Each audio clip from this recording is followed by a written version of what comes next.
हाँ साहब, खंबागणी। अब मैं पिंकेश कुमार नागर वोकेशनल की एक और क्लास लेकर आपके सामने उपस्थित हुआ हूँ। कल हमने चर्चा की थी परक्राम में लिखित अधिनियम 1881 के बारे में, उसके बेसिक चीज़ों के बारे में जानकारी ली थी।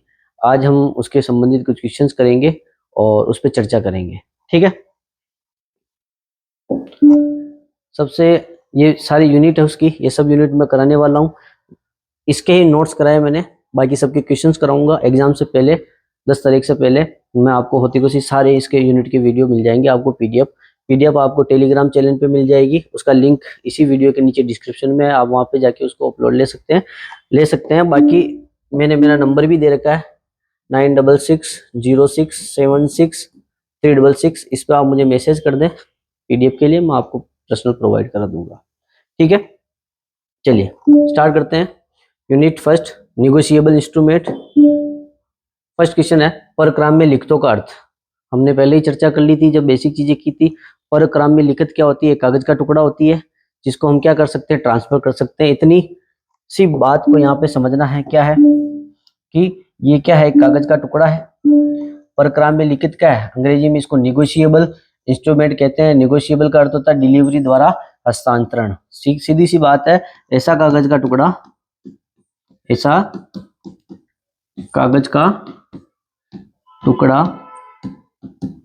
जिसे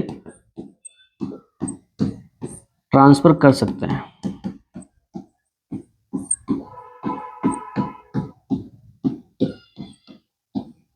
ठीक है, इसका अर्थ क्या हो गया? डिलीवरी द्वारा हस्तांतरण दस्तावेज क्या होता है? परक्राम में लिखित होता है। नेक्स्ट क्वेश्चन पे चलते हैं अपन। नेक्स्ट क्वेश्चन क्या कह रहा है? परक्राम में लिखतों का संबंधी अधिनियम कौन सा? हमने चर्चा कर दी थी, निगोशिएबल एक्ट 1881। हिंदी में बोलते हैं परक्राम में लिखित अधिनियम 1881। इसके इतिहास के बारे में भी मैंने चर्चा की थी, फर्स्ट वीडियो में आप जाके उसको देख सकते हैं। सेकंड क्वेश्चन है परक्राम में लिखितों की परिभाषित कीजिए। वही बात है, ऐसा कागज का टुकड़ा जिसको हम ट्रांसफर कर सकते हैं, परक्राम में लिखित कहलाते हैं। इससे संबंधित अधिनियम 1881 है। प्रोमिसरी नोट, विनिमय बिल, चेक, इनको परक्राम में लिखित में माना गया, बताया गया है। देखो, निगोशिएबल जो एक्ट है 1881, उसमें परक्राम में लिखित की कहीं परिभाषा नहीं है, लेकिन जिसकी धारा 13 ये कहती है कि निम्नलिखित परक्राम में लिखित होंगे। निम्नलिखित परक्राम में लिखित होंगे। एक तो होता है बिल्स ऑफ एक्सचेंज, विनिमय बिल, एक होता है प्रोमिसरी नोट, और एक होता है चेक। इन तीनों को ही हमें पढ़ना है और कुछ नहीं है, और ये तीनों ही परक्राम में लिखित है। ऐसा कागज का टुकड़ा जिसे हम ट्रांसफर कर सकते हैं। आगे, क्या परक्राम में लिखित अधिनियम में लिखित अधिनियम 1881 में परक्राम में लिखित शब्द को परिभाषित किया गया है?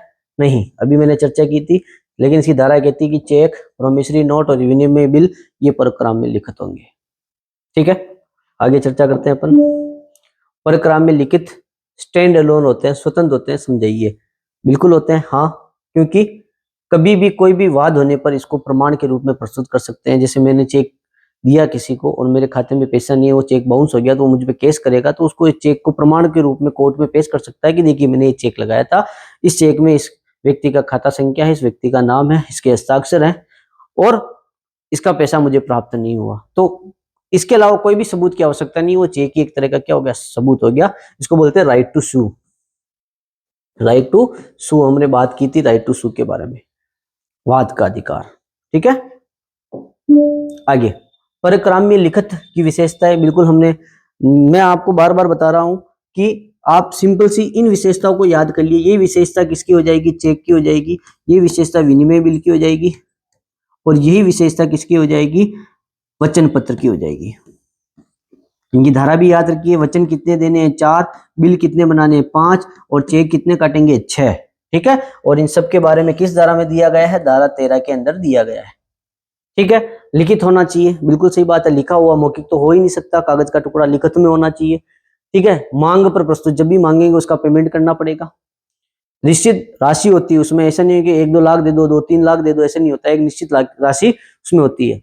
निश्चित प्राप्त करता होता है, मैं उसमें लिखूंगा कि उस आदमी को पेमेंट करना है, उस आदमी को पैसा देना है, तो एक निश्चित राशि होती है। शर्त रहित होता है, शर्त का काम नहीं इसमें कि भी मैंने लिख दिया कि जब मेरे पास पैसे आएंगे तब मैं पैसे दूंगा, ये तो शर्त हो गई। इसका मतलब इसमें शर्त का कोई काम नहीं है, शर्त रहित होता है। भुगतान का वादा है, बिल्कुल है।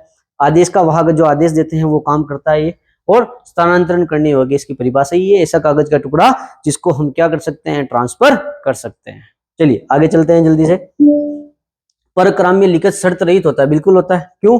क्योंकि इसमें जब भी आप मांगोगे ऑन डिलीवरी होता है, ऑन डिमांड होता है। आप जब भी मांगोगे इसको ट्रांसफर करना पड़ेगा, इसका पेमेंट करना पड़ेगा।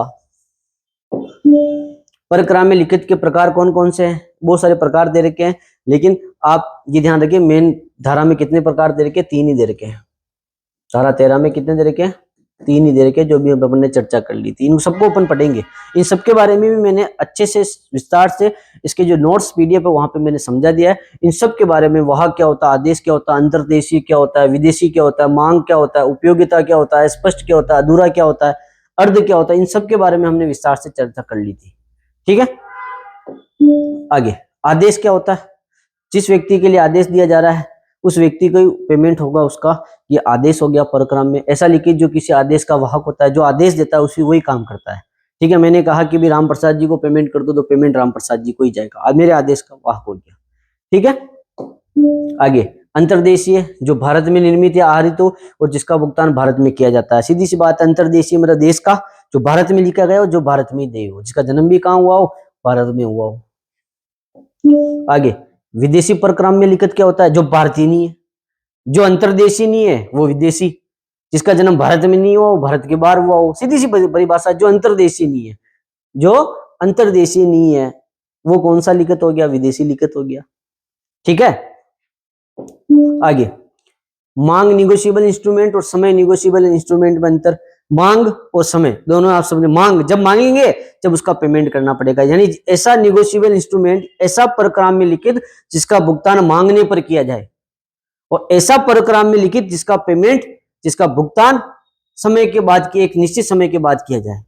दोनों में अंतर समझ में आ गया आपको? ठीक है, ये थोड़ा गलत लिखा हुआ है, मैं यहां लिख देता हूं।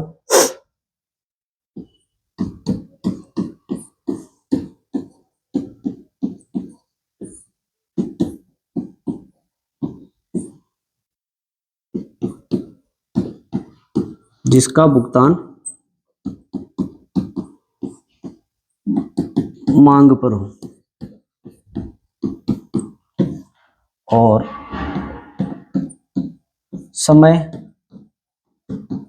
परक्राम में लिखित क्या है? जिसका भुगतान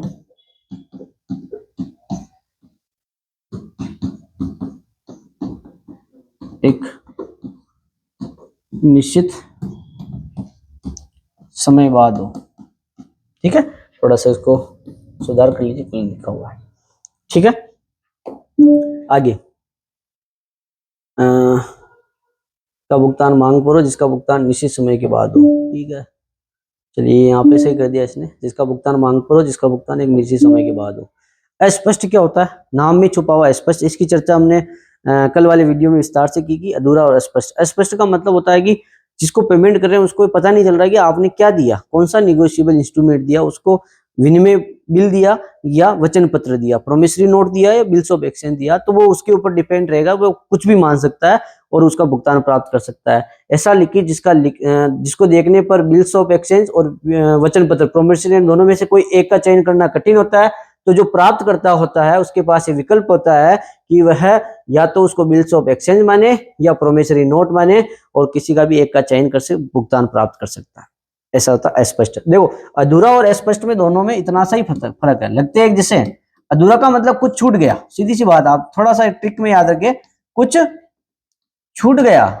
क्या छूटा? सर हस्ताक्षर करना भूल गए हो, सर दिनांक लिखना भूल गए हो, सर स्टाम्प ड्यूटी लगाना भूल गए हो, ये सब क्या है? अधूरा होता है। ठीक है, चलिए आ गया। अधूरा निगोशिएबल इंस्ट्रूमेंट किसे कहते हैं? ऐसा लिखित जो किसी तरह से अधूरा रह गया हो, हस्ताक्षर, दिनांक, अभी आपको बताया था स्टाम्प, ये लिखना भूल गए हो, अधूरा के अंतर्गत आता है।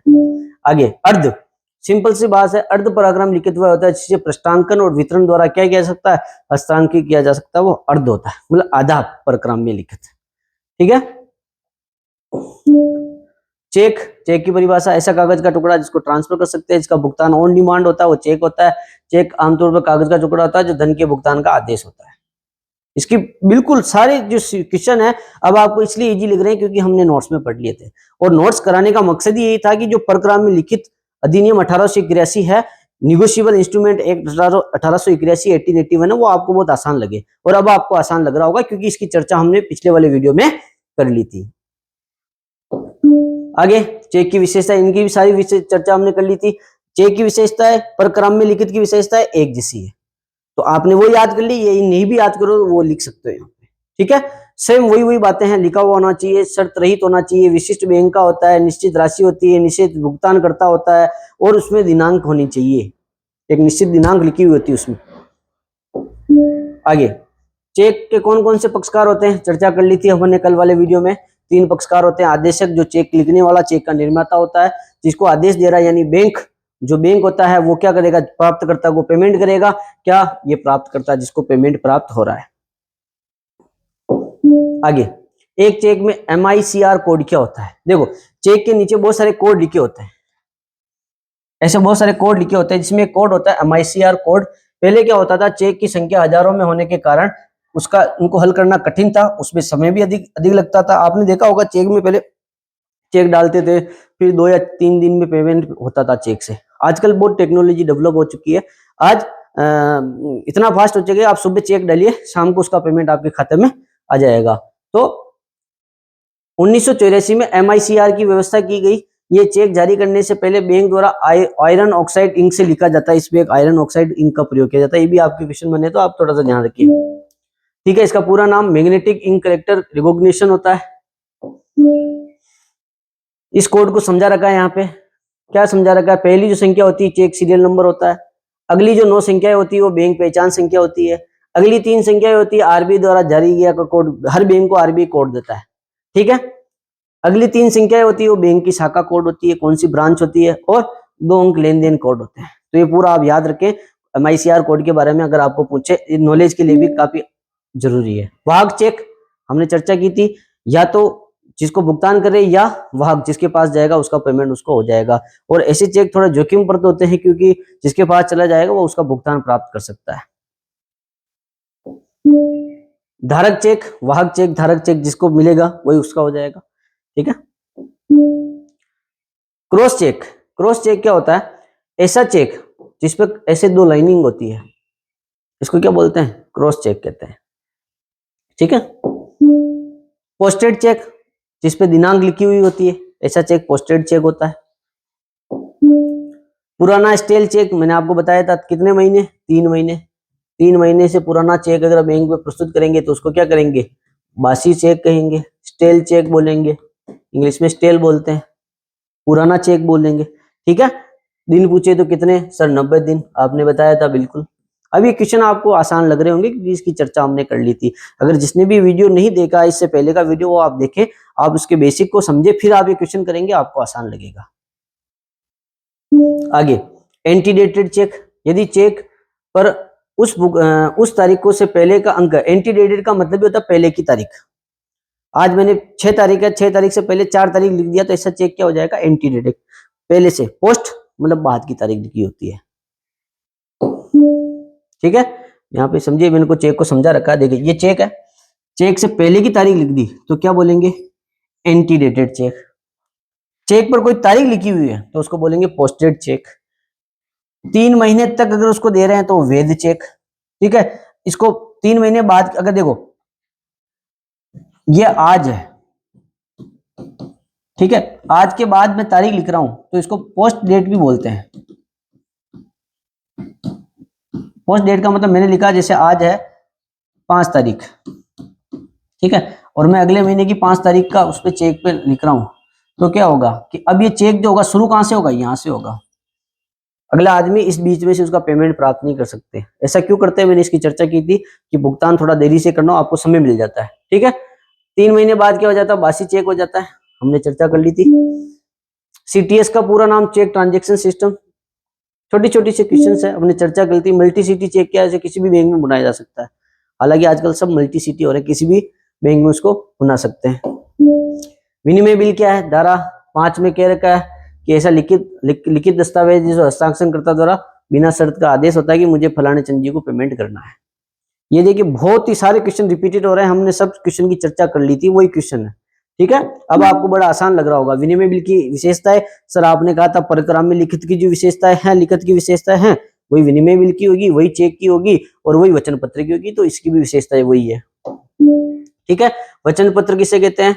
ऐसा धारा 4 के अंदर है। ठीक है, ये एक लिखित दस्तावेज है, जो बैंक नोट या मुद्रा नोट नहीं है। मैंने आपको ये बताया भी था कि बैंक नोट और मुद्रा नोट को, करेंसी नोट और बैंक नोट को इसमें शामिल नहीं किया जाता।